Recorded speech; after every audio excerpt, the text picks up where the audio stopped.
Hey, howdy hey, welcome to or welcome back to my channel. For today's video, I'm going to be ranking the queens from RuPaul's Drag Race UK Season 2 after Episode 2. So if that sounds good to you, make sure to like this video, comment down below, and subscribe to this channel if you haven't already. And without further ado, let's get this video started. Loop.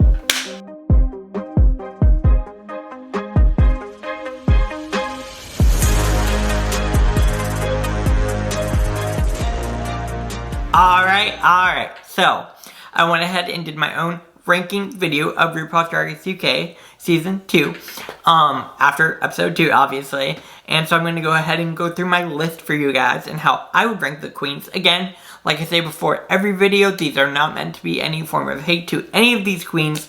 I love all of these queens, so just send them love, give them all positive vibes, do all the good things. So, let's get on into it.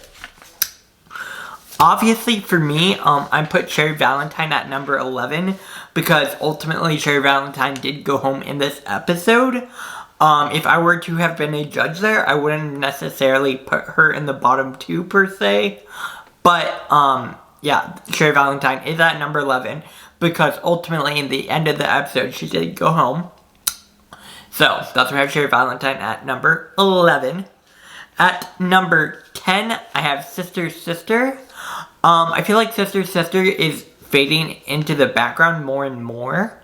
And I personally would have put Sister Sister in the bottom, maybe with Cherry Valentine for the lip sync. I feel like Sister Sister keeps on skidding by a little bit by the end of every episode.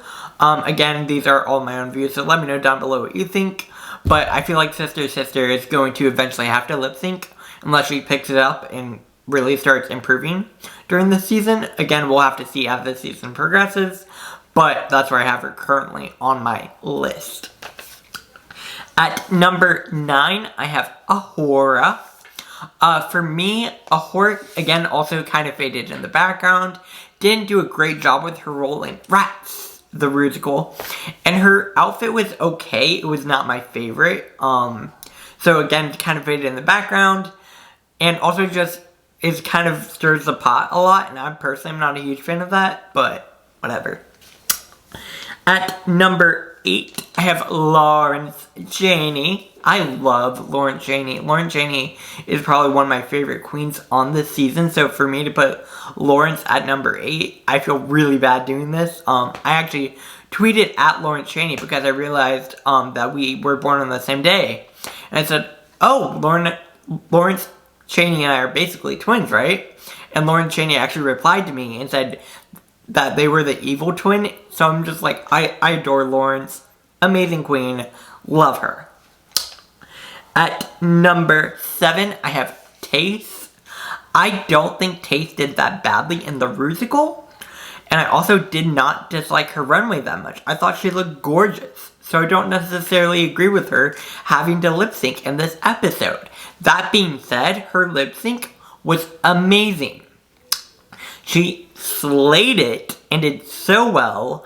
I can't wait to see what Taste can do later on in this competition. I really want Taste to start shining and being just excelling in everything. Cause I adore Taste right now. Like, oh my god. Taste is gorgeous and a stunning queen. So, yeah. At number 6, I have Estina Mandela. I love Estina. I think she did pretty well this week in the challenge. I don't think she necessarily did the best. But her choreo was excellent. Her choreo was flawless, really. Like, if it involves dancing, she will be flawless in her dancing.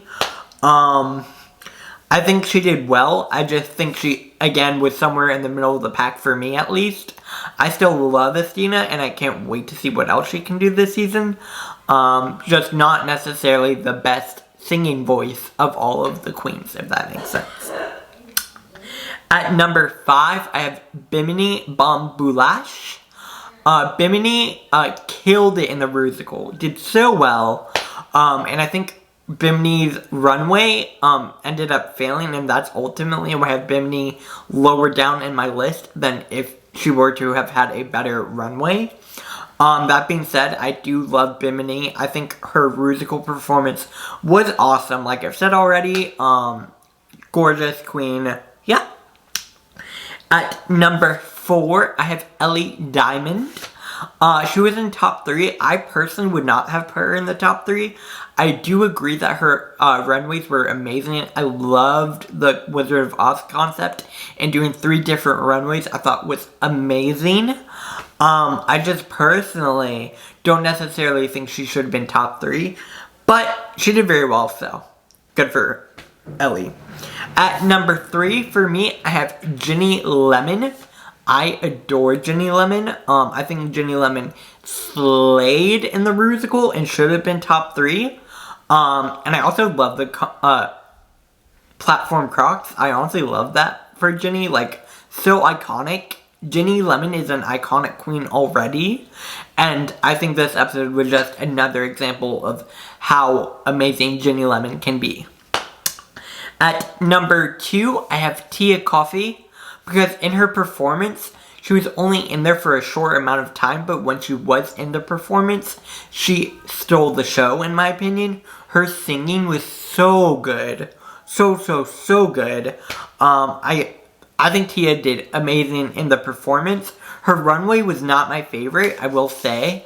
I don't necessarily think it was the worst runway, but I can see why she wasn't able to win because of that. So I agree for her being in the top. Yeah. And finally, at number 1, of course I have to have Veronica Green, because her performance was flawless. Her outfit, gorgeous. I think Veronica Green killed this episode, did so well, and I love her for that, because everyone was kind of downselling her, or underestimating her, I guess is a better way to phrase it. And she really just showed up and showed them what she can do. And she killed it. I think Veronica Green is really making herself to be competition in this season. And I can't wait to see how she does for the rest of the season. Obviously, we are only 2 episodes in on this season, but I can't wait to see more. I'm already starting to like Drag Race UK more than Drag Race Season 13. Just for me, I really like British drag, and I think this season is very good. So for me, I'm really enjoying this season. I really enjoyed the entire cast. I think they're all doing an amazing job, and I'm really